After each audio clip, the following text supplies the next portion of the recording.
Class है 16 नवंबर 1967।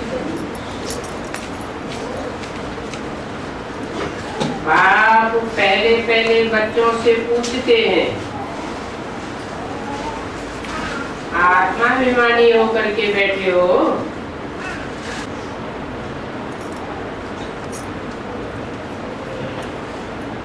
ऐसे क्यों पूछते हैं पहले पहले? क्या आत्माभिमानी होकर बैठे हो? क्योंकि जो बच्चे आत्माभिमानी होकर के बैठते हैं वही बाप से पढ़ाई पढ़ते हैं और असलियत में बाप को याद करते हैं। बेअभिमान में रहने से न बाप याद आवेगा न बाप की पढ़ाई याद आवेगी। तो बाप सावधान करते हैं,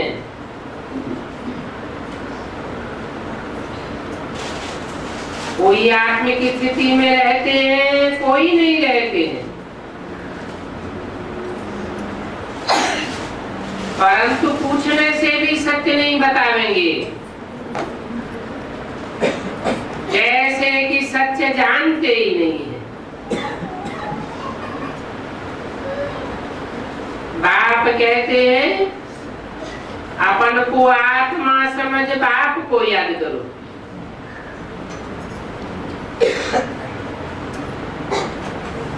रात दिन ये बात सुनते हैं फिर भी बुद्धि में नहीं बैठता।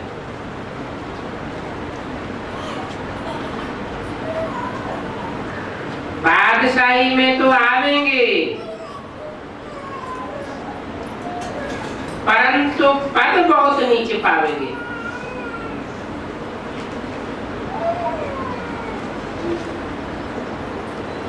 प्रजापद में आ जाएंगे, प्रजा भी फर्स्ट क्लास साहूकार, सेकंड क्लास साहूकार, थर्ड क्लास और फोर्थ क्लास प्रजा भी होती है। तो जानते हैं हमारा कोई पद नहीं है। इसलिए बाबा कहते हैं बाहर में रह करके सीखेंगे तो अच्छा पद पावेंगे,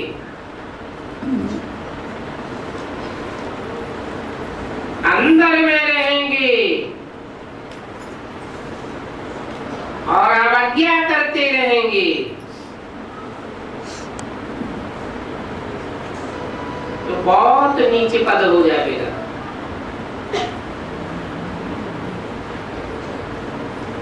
बाप को बहुत भूल जाते हैं। इसलिए बाप कहते हैं मैं जो हूं और जैसा हूं उस रूप को कोई बिरला ही जानते हैं।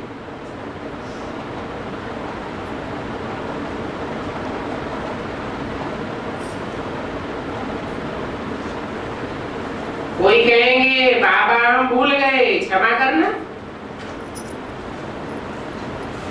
अब इसमें क्षमा की तो बात ही नहीं। जितना जो पुरुषार्थ करते हैं उतना पाते हैं। उन्नति अपनी ही करनी है। इतना जोर से नशा होना चाहिए।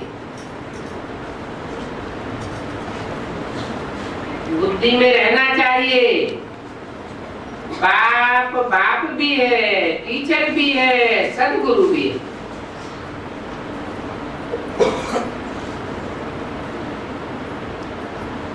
एक समय में तीनों संबंध हैं या अलग अलग समय में तीन संबंध हैं? एक ही समय में तीनों हैं। पहले बाप होता है या पहले सदगुरु होता है या टीचर होता है? पहले बाप होता है फिर टीचर और अंत में सदगुरु।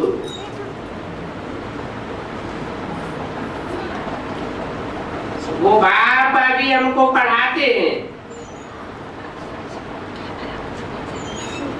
तो कितना पढ़ाई पर अटेंशन देना चाहिए, परंतु अटेंशन पूरा देते नहीं है। जैसे कि कुछ समझते ही नहीं।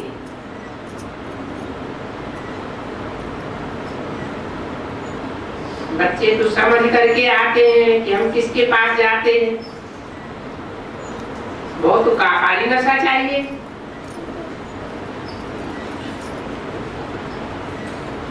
बहुत ही उत्साह और उमंग में रहना चाहिए। बच्चे जानते हैं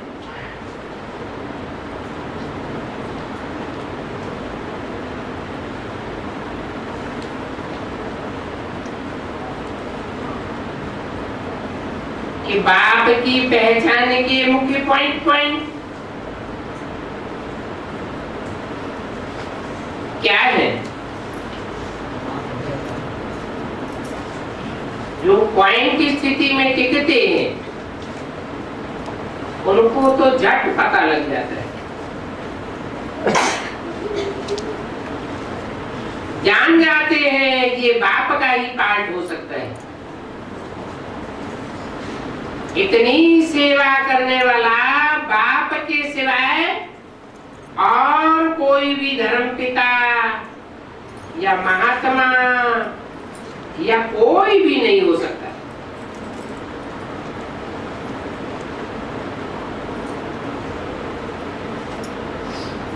एक ही है और 3 रूपों में सेवा करते हैं।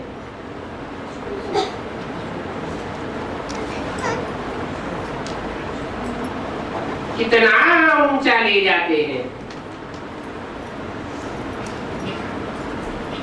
तो बच्चों को कितना पढ़ाई पर ध्यान देना चाहिए। नहीं ध्यान देंगे तो बहुत घाटा पड़ जाएगा। अपना ही दीवाला निकाल लेंगे। अच्छी रीति पढ़ाई पढ़ें तो कितना ऊंच पद पावे। बाप ने समझाया है ये आंखें बड़ा धोखा देने वाली है।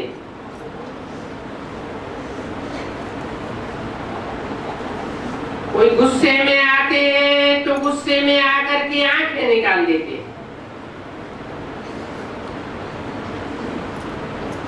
वो तो सूरदास की कहानी बनाई हुई है वास्तव में इस समय की बात। आंखें बहुत धोखेबाज है।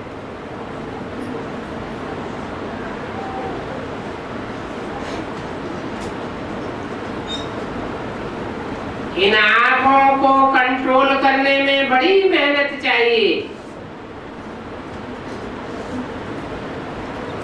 इनको वश करने के लिए कितनी मेहनत करनी पड़े। डरपोक भी नहीं होना चाहिए। हाँ, देखना है आंखें धोखा तो नहीं देती, मेहनत है। कहना तो सहज है।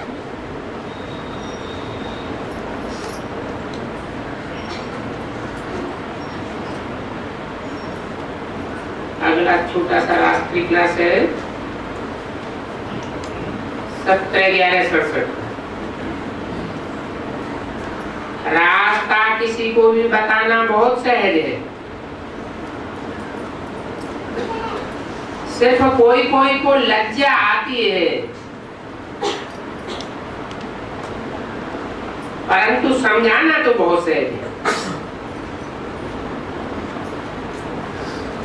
कि पतित पावन एक बाबा ही है, परंतु ये बात समझाने में लज्जा क्यों आती है?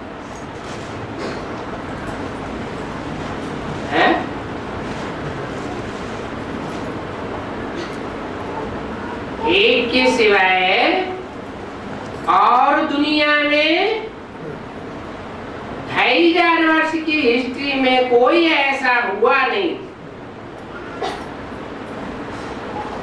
जो गिरोहों को ऊंचा उठाए सके, पतितों को पावन बनाए सके। सब खुद भी नीचे गिरते आए हैं और दूसरों को भी नीचे गिराते आए। खुद भी संघ के रंग में रंगते गए और औरों को भी संघ के रंग में नीचे ले जाते हैं। ये बात बताने में लज्जा क्यों आती है? ये एक ही बाप है जो पतितों को पावन बनाने वाला है।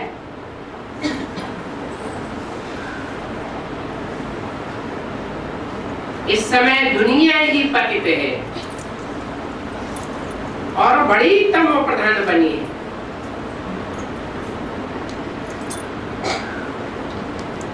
किसी को भी समझाओ तो कहो कि ये तमो प्रधान दुनिया है।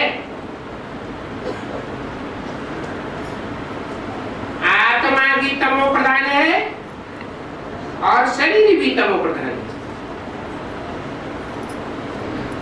सत्युग में आत्मा भी सतो प्रधान होगी और शरीर भी सतो प्रधान होगी। ये तो कॉमन बात है, परंतु कोई की बुद्धि में ये बातें बैठती नहीं। कोई अच्छा अच्छा भी कहते हैं। जयपुर में कितनी प्रजा बनी हुई,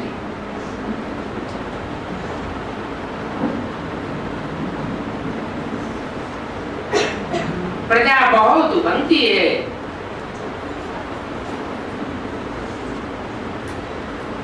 कौन सी युग की?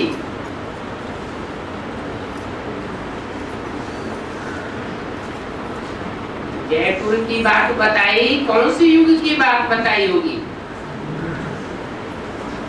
प्रजा वहां बहुत बनती है।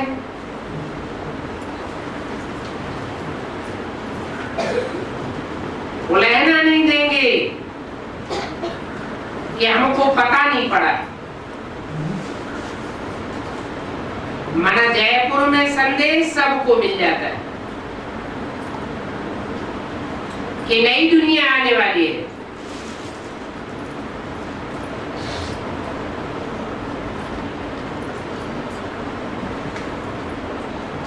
तो बाप कहते हैं सब किस्म के पर्चे निकालते रहो।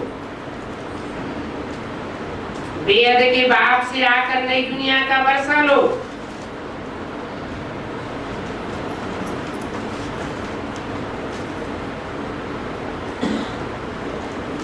आकर के तो नई दुनिया का वर्षा तब ले जब बाप प्रैक्टिकल में पार्ट बजा रहा हो, तब तो बाप के पास आएंगे।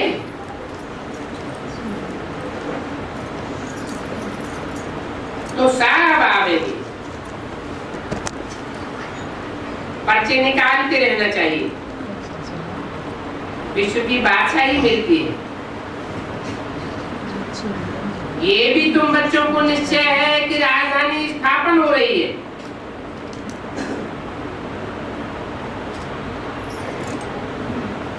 तो राजधानी में तो सब प्रकार के चाहिए। ऊंचे ऊंच पद पाने वाले भी होते हैं और नीचे से नीचे तबक्का पाने वाले भी होते हैं।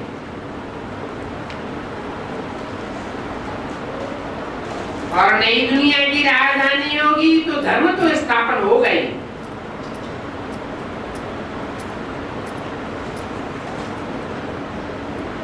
धर्म की स्थापना में बच्चों को दिल शिकस्त नहीं होना चाहिए।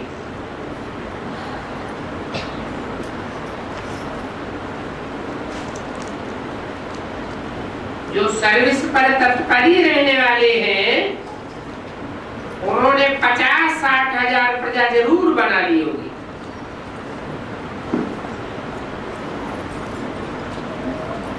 विवेक भी ऐसा कहता है ना। बाप आया हुआ है, वो बाप ही पतित पावन है। वो कहते हैं कि मुझे याद करो,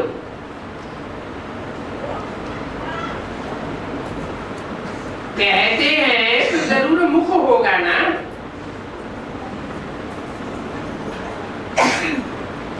फिर भी बहुत थोड़े बच्चे हैं कि जो चार्ट आज रखते हैं।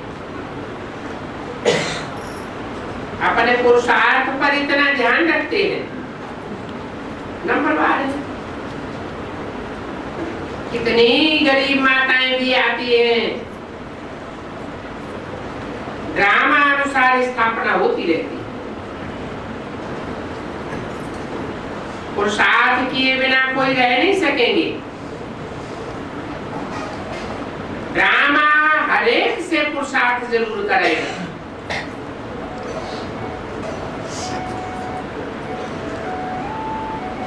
तो हाथ पे हाथ धर के बैठ जाना चाहिए। ड्रामा ही पुरुषार्थ करावेगा, फिर चिंता काहेगी।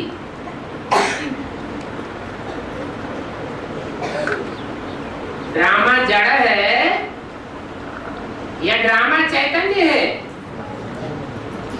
और आत्मा चैतन्य। तो चैतन्य आत्मा ड्रामा बनाने वाली होनी चाहिए या ड्रामा आत्माओं को चेंज करने वाला होना चाहिए? आत्माएं जो जितनी चैतन्य होती है अर्थात आत्म की स्थिति में एक्सपर्ट बनती है, वही ड्रामा को चेंज करने वाली बनती है।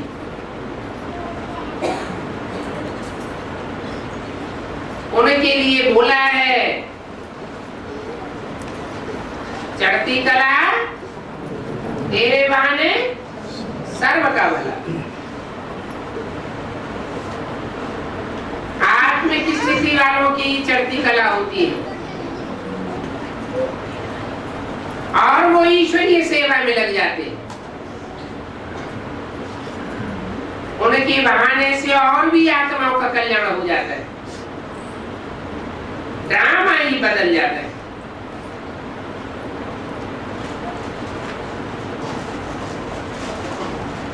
बच्चे सर्विस में लगे रहते,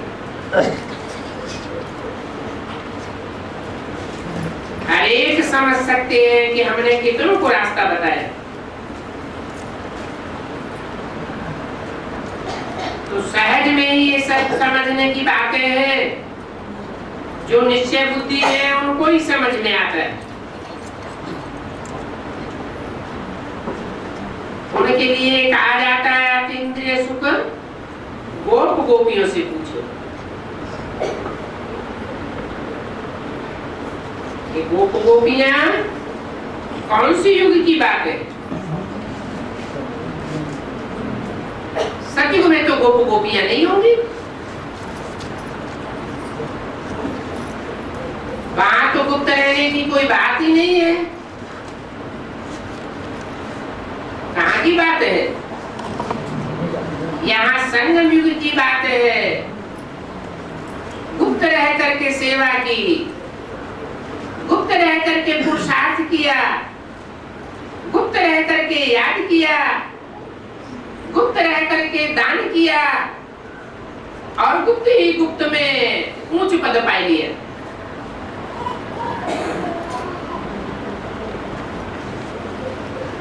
यहाँ ही तुम्हारा नाम रमणी का नाम रखा हुआ है। अभी तुम समझते हो कि हम वेद के बाप के बच्चे हैं।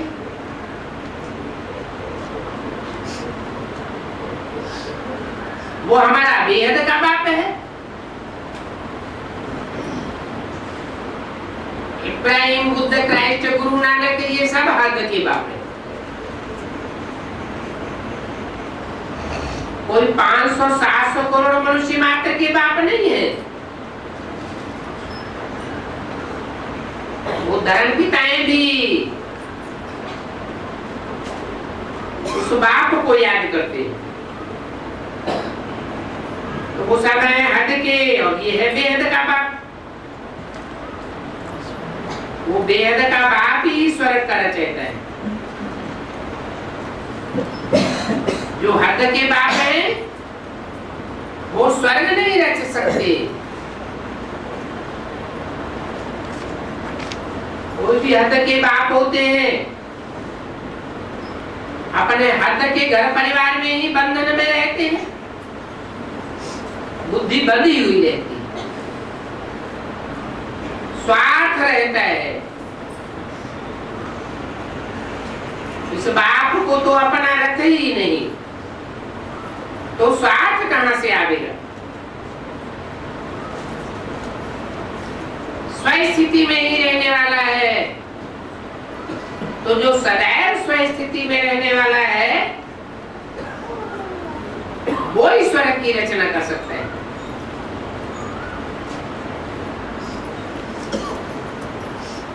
हम बच्चों को जरूर वही वर्षा प्राप्त होना चाहिए।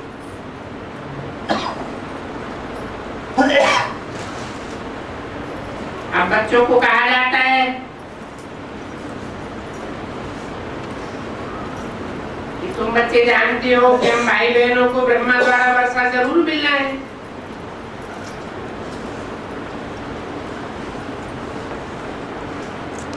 वर्षा मिलना है। ब्रह्मा ने तो शरीर छोड़ दिया,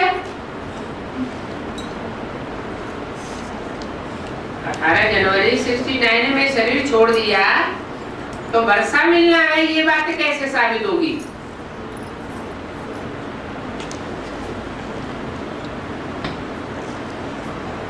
शरीर ही नहीं रहा तो वर्षा कैसे मिलेगा?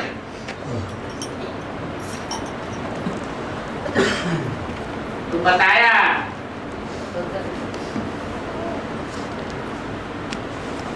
बाप से वर्षा मिलता है प्रजापिता को, और प्रजापिता से मिलता है जगदम्बा को, और जगदम्बा से सारे मनुष्य मात्र को वर्षा मिलता है। जगदम्बा कहो ब्रह्मा कहो, बात तो एक ही हो जाती है। वो ब्रह्मा दाढ़ी मूंछ वाला है,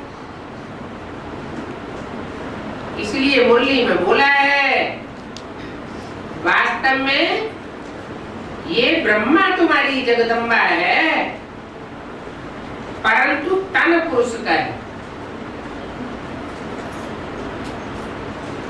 इस लिस्ट में है, पुरुषों की लिस्ट में है। सब पुरुष दुर्योधन दुशासन होते हैं, इसलिए ब्रह्मा की पूजा नहीं होती है।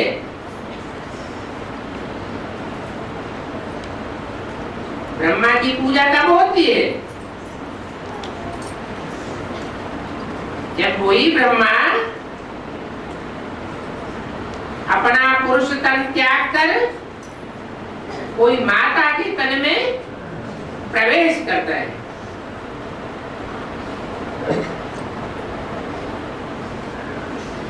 तो ब्रह्मा द्वारा तुमको जरूर वर्षा मिलना है, कल्प कल्प मिलता है और मिलता ही रहेगा।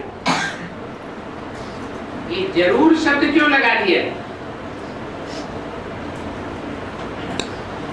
है? कोई को संशय आता होगा कि बेसिक नॉलेज में तो ब्रह्मा ने ही शरीर छोड़ दिया, और एडवांस नॉलेज में जिसको जगदम्बा कहा जाता है उसका कोई अता पता ही नहीं।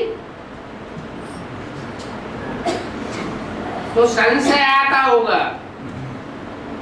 तो बाप कहते हैं ब्रह्मा द्वारा तुमको वर्षा जरूर मिलना है। नैया डोलेगी लेकिन डूबेगी नहीं। जो अनन्य बच्चे हैं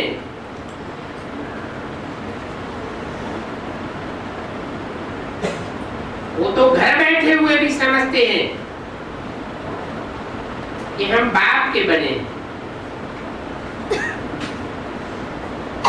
बाप ने कहा है कि शरीर का निर्वाह भी करना है, तो कमल कमल के फूल समान बनना भी है।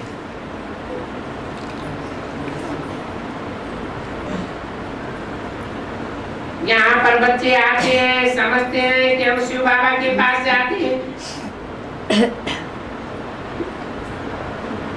पत्र भी लिखते हैं तो शिव बाबा क्या ब्रह्मा।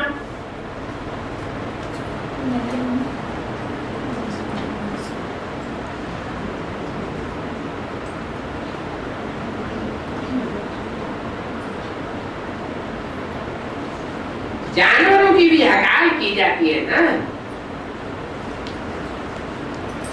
परंतु ये यात्रा तो बहुत मीठी है। घर बैठे ही ये यात्रा कर सकते हैं।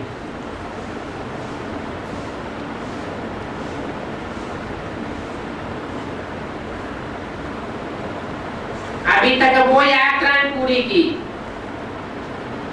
अभी ये यात्रा करते हो। इस यात्रा से हमको अमर लोक की प्राप्ति हो जाती है।